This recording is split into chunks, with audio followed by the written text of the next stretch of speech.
जय हिंद दोस्तों, स्वागत है आपका अपने चैनल गुरुकुल में। दोस्तों, आज के सेशन में हम आपको दिल्ली पुलिस कांस्टेबल 2023 के मोस्ट इंपोर्टेंट क्वेश्चनों के एमसीक्यू करवाने वाले हैं। अगर दोस्तों आपको ये सेशन अच्छा लगा है तो सेशन को लाइक कर देना और वीडियो को अपने दोस्तों के पास भी शेयर कर देना। अगर आप हमारे चैनल पे नए हो तो चैनल को भी सब्सक्राइब कर लेना। चलो दोस्तों, इसी के साथ हम पहला क्वेश्चन करते हैं अपना। आपको बताना है पहले क्वेश्चन का उत्तर क्या होगा। क्वेश्चन है कि पुस्तक सुंदर विलास की रचना किसने की। पुस्तक सुंदर विलास किसकी रचना है। ऑप्शन है हमारे संत सुंदरदास की, संत पीपा की, दादू दयाल की, संत कालिदास की। तो चारों में से राइट आंसर कौन सा होगा। पुस्तक सुंदर विलास किसकी रचना है, तो कौन सा राइट होगा चारों में से। तो दोस्तों ऑप्शन कौन सा होगा, ए बिल्कुल राइट हो जाएगा। किसकी रचना है, संत सुंदरदास की। संत सुंदरदास की रचना कौन सी है, संत सुंदर विलास। ध्यान में रखना। अगला क्वेश्चन करते हैं। नेक्स्ट क्वेश्चन को उत्तर देना है कमेंट सेक्शन में। बताना है कि राग मियाँ की मल्हार का रचयिता कौन है। राग मियाँ की मल्हार का रचयिता कौन है। अबुल फजल, तानसेन, मानसिंह, बैजू बावड़ा। तो चारों में से राइट आंसर कौन सा होगा। राग मियाँ की मल्हार के रचयिता कौन है, यह बताना है आपको। राइट आंसर कौन सा होगा, तो कौन है दोस्तों चारों में से। तो ऑप्शन 2 बिल्कुल राइट हो जाएगा। कौन है, तानसेन। कौन है, तानसेन। चलो दोस्तों अगले क्वेश्चन करते हैं। आपको बताना है अगले क्वेश्चन का उत्तर क्या होगा। बताना है कि अल हिलाल समाचार पत्र किसके द्वारा राष्ट्रीयता के प्रचार के लिए शुरू किया गया था। अल हिलाल समाचार पत्र किसके द्वारा राष्ट्रीयता के प्रचार के लिए शुरू किया गया था। क्वेश्चन है हमारा। बताना है कौन सा राइट आंसर होगा। मोहम्मद अली, महात्मा गांधी, अबुल कलाम आजाद, सैयद अहमद खां। तो चारों में से राइट आंसर कौन सा होगा। अल हिलाल समाचार पत्र किसके द्वारा शुरू किया गया था दोस्तों, तो किसने किया था शुरू। अबुल कलाम आजाद ने। अबुल कलाम आजाद ने शुरू किया था। किसने किया था, अबुल कलाम आजाद ने। चलो दोस्तों अगला क्वेश्चन करते हैं। अगले क्वेश्चन को उत्तर देना है आपको। बताना है कि राष्ट्रपति का अभिभाषण तैयार किया जाता है। राष्ट्रपति का अभिभाषण किसके द्वारा तैयार किया जाता है। राष्ट्रपति के विशेष सचिव द्वारा, संसदीय मामलों के मंत्री द्वारा, लोकसभा के स्पीकर तथा राज्यसभा के सभापति द्वारा, संयुक्त रूप से प्रधानमंत्रियों और मंत्रिमंडल द्वारा। तो चारों में से राइट आंसर कौन सा होगा। राष्ट्रपति का अभिभाषण किसके द्वारा तैयार किया जाता है, तो कौन करता है दोस्तों, प्रधानमंत्री और मंत्रिमंडल द्वारा। किसके द्वारा किया जाता है, प्रधानमंत्री और मंत्रिमंडल के द्वारा। अगले क्वेश्चन का उत्तर देना है आपको। बताना है कि नागालैंड को राज्य का दर्जा कब प्राप्त हुआ। नागालैंड को राज्य का दर्जा कब प्राप्त हुआ, इसका उत्तर देना है कमेंट सेक्शन में। ऑप्शन 1973, 1978, 1963, 1990। तो चारों में से राइट आंसर कौन सा होगा। नागालैंड को राज्य का दर्जा कब प्राप्त हुआ था दोस्तों, यह बताना है आपको। तो कब प्राप्त हुआ, तो 1963 को। कब, 1963 ईस्वी को प्राप्त हुआ था दोस्तों। चलो दोस्तों अगले क्वेश्चन का उत्तर देना है आपको। बताना है अगले क्वेश्चन का उत्तर क्या होगा। तो हमारा नेक्स्ट क्वेश्चन आ गया। क्वेश्चन है हमारा कि कल्लू घाटी किन पर्वत श्रेणियों के बीच अवस्थित है। तो कौन सा राइट आंसर होगा। कल्लू घाटी किन पर्वत श्रेणियों के बीच स्थित है। लद्दाख व पीर पंजाल, मध्य हिमालय व शिवालिक, धौलाधार व पीर पंजाल, इनमें से कोई नहीं। तो चारों में से राइट आंसर कौन सा होगा। बताओ दोस्तों कि कुल्लू घाटी किन पर्वत श्रेणियों के मध्य स्थित है। तो ऑप्शन 3 बिल्कुल राइट होगा दोस्तों। इसमें किनके मध्य है, धौलाधार व पीर पंजाल के मध्य है। धौलाधार और पीर पंजाल के मध्य कुल्लू घाटी स्थित है। ध्यान में रखना। अगले क्वेश्चन को उत्तर देना है आपको। क्वेश्चन है हमारा, भारत में कपास का सबसे बड़ा उत्पादक राज्य कौन सा है। भारत में कपास का सबसे बड़ा उत्पादक राज्य कौन सा है दोस्तों। तो चारों में से राइट आंसर कौन सा होगा। आंध्र प्रदेश, गुजरात, राजस्थान, उत्तर प्रदेश। तो कौन सा राइट होगा दोस्तों। कपास का सर्वाधिक उत्पादन कहां पर होता है, तो ऑप्शन 2 बिल्कुल राइट होगा। कहां पर होता है, गुजरात में। ऑप्शन बी बिल्कुल राइट हो जाएगा। इसमें आपका कपास का सर्वाधिक उत्पादन गुजरात में होता है। अगले क्वेश्चन का उत्तर देना है आपको। बताना है कि भारत का सबसे ऊंचा जलप्रपात जिसका नाम क्या है, जोग जलप्रपात, को किस राज्य में अवस्थित है। बताना है कि भारत का सबसे ऊंचा जलप्रपात जोग जलप्रपात किस राज्य में स्थित है। कर्नाटक में, राजस्थान में, महाराष्ट्र में, पश्चिम बंगाल में। तो चारों में से राइट आंसर कौन सा होगा? जोग जलप्रपात किस राज्य में? तो ऑप्शन ए बिल्कुल राइट होगा। किस में? कर्नाटक में। कर्नाटक में स्थित है। अरे इनके अन्य नाम पूछे, जोग जलप्रपात का अन्य नाम पूछे तो कौन सा है? गरसोप्पा या महात्मा गांधी। ये इनके क्या है? अन्य नाम है दोस्तों, ये भी ध्यान में रखना। चलो दोस्तों, अगला क्वेश्चन का उत्तर देना है आपको। बताना है कि अगले क्वेश्चन का उत्तर क्या होगा। तो नेक्स्ट क्वेश्चन आ गया, आपको बताना है कि सौरमंडल का सबसे अधिक तत्व ग्रह कौन सा है।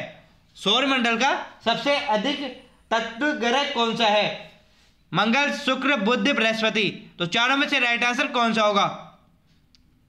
तो सबसे गर्म ग्रह कौन सा है सौरमंडल का? तो वह है शुक्र। कौन सा है? शुक्र ग्रह है। ध्यान में रखना, कौन सा है? शुक्र ग्रह। ऑप्शन 2 बिल्कुल राइट हो जाएगा इसमें। चलो दोस्तों, अगले क्वेश्चन का उत्तर देना है आपको। बताना है कि पनामा नहर किसको जोड़ती है। पनामा नहर किसको जोड़ती है? अटलांटिक महासागर को प्रशांत महासागर से, उत्तरी सागर को अटलांटिक महासागर से, अटलांटिक महासागर को भूमध्य सागर से, लाल सागर को हिंद महासागर से। तो बताओ कौन सा राइट आंसर होगा?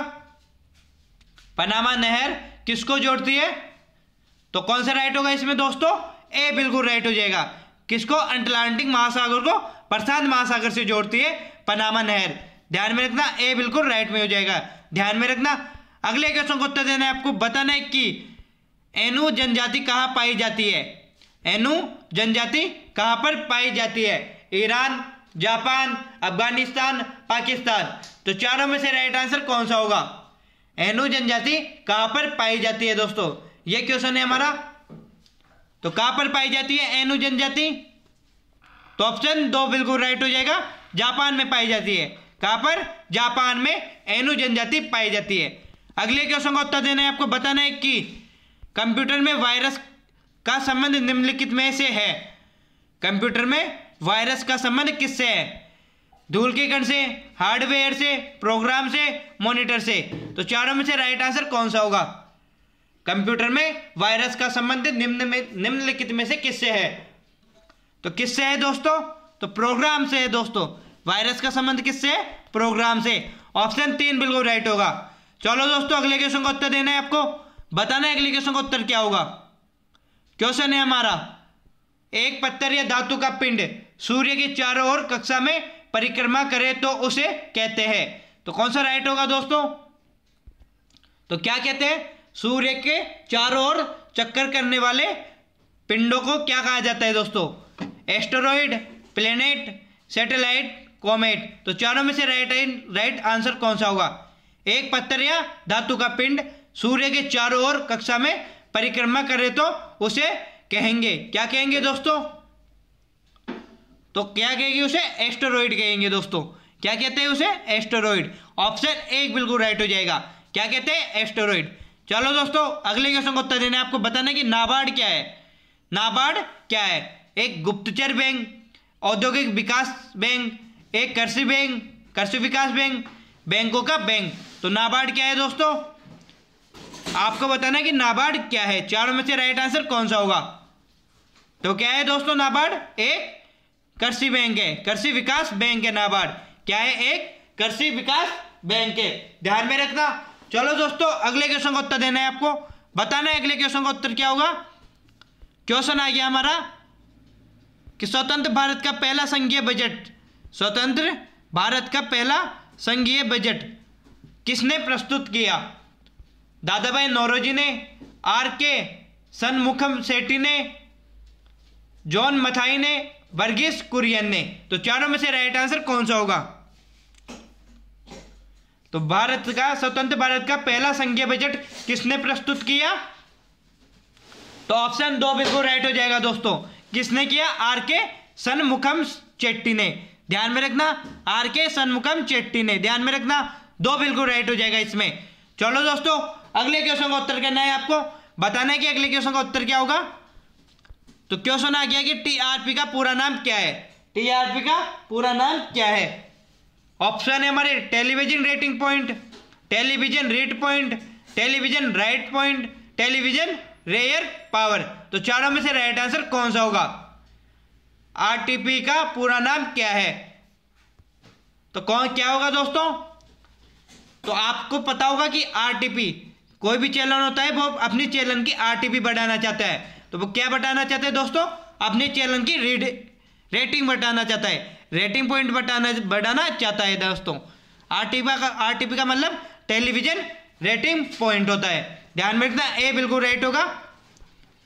अगला क्वेश्चन आ गया कि बिहार की प्रति व्यक्ति आय देश में सबसे अधिक है, न्यूनतम है, न न्यूनतम न अधिकतम, राजस्थान से अधिक है। तो कौन सा राइट आंसर होगा?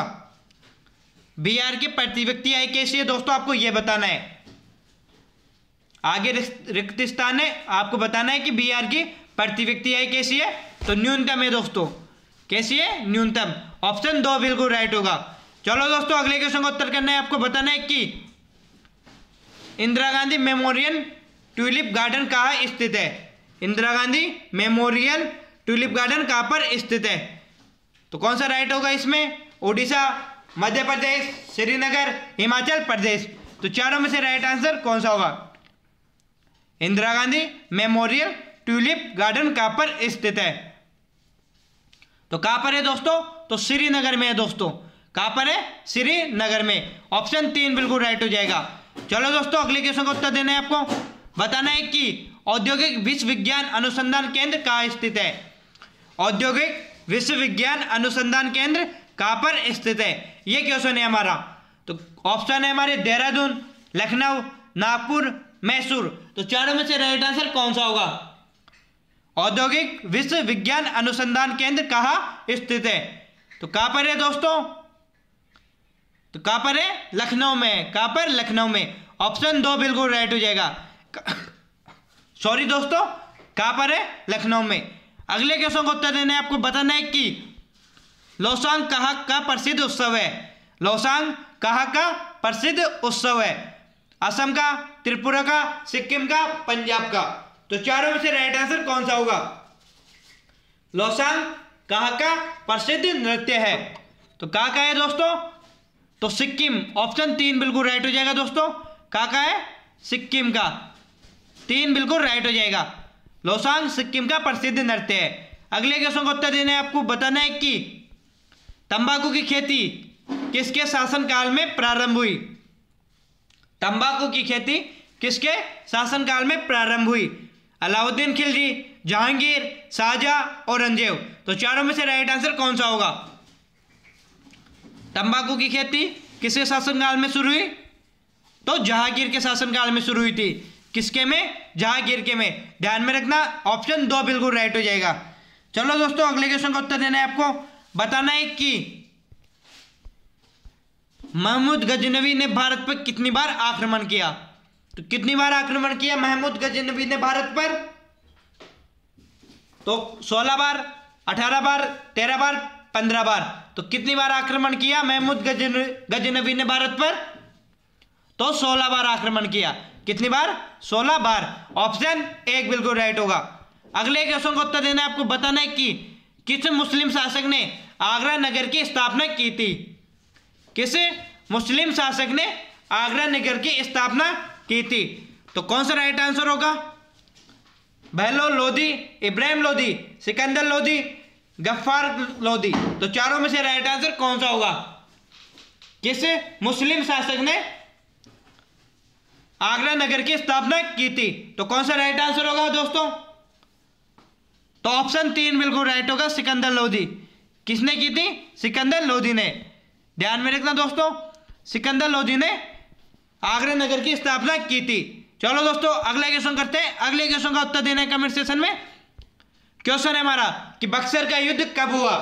बक्सर का युद्ध कब हुआ? 1798 को, 1765 को, 1764 को, 1763 को।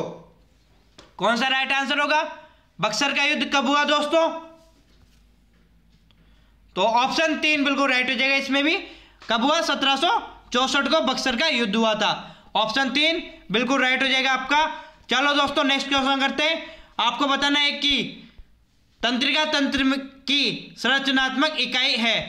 तंत्रिका तंत्र की संरचनात्मक इकाई है न्यूरोट्रांसमीटर, न्यूरॉन, कोशिका, त्वचा। तो चारों में से राइट आंसर कौन सा होगा? हमारा जो शरीर में तंत्रिका तंत्र होता है दोस्तों, उसकी संरचनात्मक इकाई कौन सी है?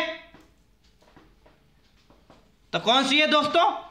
तो न्यूरॉन है दोस्तों। कौन सी है? न्यूरॉन। ऑप्शन 2 बिल्कुल राइट हो जाएगा। ऑप्शन 2 बिल्कुल राइट हो जाएगा। अगले क्वेश्चन का उत्तर देना है आपको। बताना है कि भारत में सर्वप्रथम 1774 ईस्वी में कोयले का उत्खनन किस स्थान पर किया गया था? भारत में सर्वप्रथम 1774 ईस्वी में कोयले का उत्खनन किस स्थान पर किया गया था? ऑप्शन है हमारे झरिया, रानीगंज, आगरा, कोलायत। तो चारों में से राइट आंसर कौन सा होगा? सर्वप्रथम कोयले का उत्खनन कहां पर किया गया था दोस्तों? तो ऑप्शन 2 बिल्कुल राइट होगा। कहां पर? रानीगंज में। कहां पर? रानीगंज में किया गया था। अगले क्वेश्चन का उत्तर देना है आपको। बताना है कि नागिन झील किस राज्य में स्थित है? नागिन झील किस राज्य में स्थित है? जम्मू कश्मीर, बंगाल, उत्तराखंड, बिहार। तो चारों में से राइट आंसर कौन सा होगा? नागिन झील कौन से राज्य में स्थित है? तो बताओ दोस्तों कौन सा राइट आंसर होगा इसमें? नागिन झील कहां पर स्थित है आपको बताना है। तो ऑप्शन हमारा कौन सा राइट होगा दोस्तों? तो ऑप्शन 3 बिल्कुल राइट हो जाएगा दोस्तों। यहां पर कहां पर है? उत्तराखंड में। उत्तराखंड में नागिन झील स्थित है। चलो दोस्तों अगला क्वेश्चन करते हैं। आपको अगले क्वेश्चन का उत्तर देना है। बताना है कि किस प्राकृतिक प्रदेश को शीत मरुस्थल कहा जाता है? किसे प्राकृतिक प्रदेश को शीत मरुस्थल कहा जाता है? यह क्वेश्चन है हमारा। ऑप्शन सवाना प्रदेश, टैगा प्रदेश, प्रेयरी प्रदेश, टुंड्रा प्रदेश। तो चारों में से राइट आंसर कौन सा होगा? तो किस प्राकृतिक प्रदेश को शीत मरुस्थल कहा जाता है? तो कौन सा राइट होगा दोस्तों? तो ऑप्शन 4 बिल्कुल राइट हो जाएगा। किसे कहा जाता है? टुंड्रा प्रदेश को। किसे कहा जाता है? टुंड्रा प्रदेश को शीत मरुस्थल कहा जाता है। अगले क्वेश्चन का उत्तर देना है आपको। बताना है कि गणना और तुलना के लिए कंप्यूटर के किस भाग का प्रयोग किया जाता है? गणना और तुलना के लिए कंप्यूटर के किस भाग का प्रयोग किया जाता है? डिस्क यूनिट का, मोडेम का, एएलयू का, कंट्रोल यूनिट का। तो चारों में से राइट आंसर कौन सा होगा कि गणना और तुलना के लिए किस चीज का प्रयोग किया जाता है कंप्यूटर में? तो किसका किया जाता है? एएलयू का। एएलयू का किया जाता है। ऑप्शन 3 बिल्कुल राइट होगा दोस्तों। अगले क्वेश्चन का आंसर देना है आपको। बताना है कि डॉट मैट्रिक्स किस उपकरण की किस्म है? डॉट मैट्रिक्स किस उपकरण की किस्म है? Monitor, keyboard, mouse, printer. तो चारों में से राइट आंसर कौन सा होगा? डॉट मैट्रिक्स किस उपकरण की किस्म है? तो किसकी है? तो प्रिंटर की है दोस्तों। किसकी है? प्रिंटर की। ऑप्शन 4 बिल्कुल राइट हो जाएगा। अगले क्वेश्चन का उत्तर देना है दोस्तों। बताना है क्या होगा अगले क्वेश्चन का उत्तर। तो ये क्वेश्चन आ गया हमारा कि निम्नलिखित में से कौन सा एक सही कालानुक्रम है? तो आपको बताना है कि काल के अकॉर्डिंग कौन सा अनुक्रम सही है। पहले कौन आया, बाद में कौन आया? तो ऑप्शन ए में है हमारे शंकराचार्य, रामानुज, चैतन्य। ऑप्शन बी में है रामानुज, शंकराचार्य, चैतन्य। ऑप्शन सी में रामानुज, चैतन्य, शंकराचार्य। ऑप्शन डी में शंकराचार्य, चैतन्य, रामानुज। तो कौन सा राइट आंसर होगा दोस्तों कि कालानुक्रम कौन सा राइट है दोस्तों इसमें? तो ऑप्शन ए बिल्कुल राइट है। पहले कौन आए थे? आदि शंकराचार्य। कौन आए थे? शंकराचार्य। शंकराचार्य के शिष्य थे रामानुज। फिर कौन आया? कौन आए? चैतन्य महाप्रभु। ध्यान में रखना कौन कौन आए? शंकराचार्य, रामानुज, फिर चैतन्य महाप्रभु। ऑप्शन ए बिल्कुल राइट होगा। अगले क्वेश्चन का उत्तर देना है आपको कि बताना है कि प्रांतों में वैध शासन की स्थापना किस अधिनियम के द्वारा की गई? प्रांतों में वैध शासन की स्थापना किस अधिनियम द्वारा की गई? भारतीय परिषद अधिनियम 1909 ईस्वी के तहत, भारतीय परिषद अधिनियम 1919 के तहत, भारतीय परिषद अधिनियम 1909 के तहत, भारतीय उपयुक्त में से कोई नहीं। तो चारों में से राइट आंसर कौन सा होगा? वैध शासन की स्थापना किस अधिनियम द्वारा की गई? तो ऑप्शन बी बिल्कुल राइट होगा। भारतीय परिषद अधिनियम 1919 के तहत। ध्यान में रखना 1919 के तहत। अगले क्वेश्चन का उत्तर देना है आपको। बताना है कि कौन सा वार्षिक मेला ऊंट के व्यापार के लिए प्रसिद्ध है। तो ऊंट के व्यापार के लिए कौन सा मेला प्रसिद्ध है? कुंभ का मेला, सूरज कुंड का मेला, पुष्कर का मेला, सोनपुर का मेला। तो ऊंट के व्यापार के लिए कौन सा मेला प्रसिद्ध है? तो सर्वाधिक ऊंट कहां पर पाए जाते हैं? ऊंट रेगिस्तान का जहाज किसे कहा जाता है? ऊंट को। ये कहां पर पाए जाते हैं? राजस्थान में। राजस्थान में कौन सा मेला पड़ता है इनमें से? पुष्कर का मेला। तो ऊंट का मेला भी किसे कहते हैं? पुष्कर के मेले को। ध्यान में रखना। चलो दोस्तों अगले क्वेश्चन का उत्तर करते हैं। बताना है कि पटकाई बुम नागा हिल्स लूसाई हिल्स भारत के किस भूभाग में है? बताओ कौन सा राइट होगा? पटकाई बुल नागा हिल लूसाई हिल भारत के किस भूभाग में स्थित है? तो कौन सा राइट होगा दोस्तों? विंध्याचल, सतपुरा, पूर्वोत्तर, पूर्वी घाट। तो चारों में से राइट आंसर कौन सा होगा? तो कौन सा है? पूर्वोत्तर भाग में स्थित है दोस्तों। कौन से भाग में? पूर्वोत्तर भाग में स्थित है। दोस्तों इस क्वेश्चन के साथ आज का हमारा ये सेशन यहीं पर समाप्त होता है। आशा करूंगा आप सभी को हमारे ये सेशन अच्छा लगा होगा। अगर आपको हमारा ये सेशन अच्छा लगा तो सेशन को लाइक कर देना, अपने दोस्तों के पास शेयर कर देना, और अगर आप हमारे चैनल पे नए हो तो चैनल को भी सब्सक्राइब कर लेना और बेल आइकन को भी क्लिक कर लेना, ताकि आपको हमारे वीडियोस का नोटिफिकेशन मिल सके। तो दोस्तों आपके एग्जाम नजदीक है, तो हम आपके लिए 10 तारीख मॉर्निंग 9 बजे को एक महामैराथन लेकर आएंगे दोस्तों। ध्यान में रखना, कितनी तारीख? 10 तारीख को मॉर्निंग 9 बजे को आपके लिए महामैराथन लेकर आएंगे। तो महामैराथन में सभी ज्वाइन होएगा दोस्तों, और बताइएगा कि आपके महामैराथन में कितने % क्वेश्चन बिल्कुल राइट हुए। तो 9 बजे 10 तारीख को ध्यान में रखना दोस्तों, महामैराथन आने वाली है आपके लिए। तो इससे दोस्तों जय हिंद, जय भारत, जय श्री राम दोस्तों।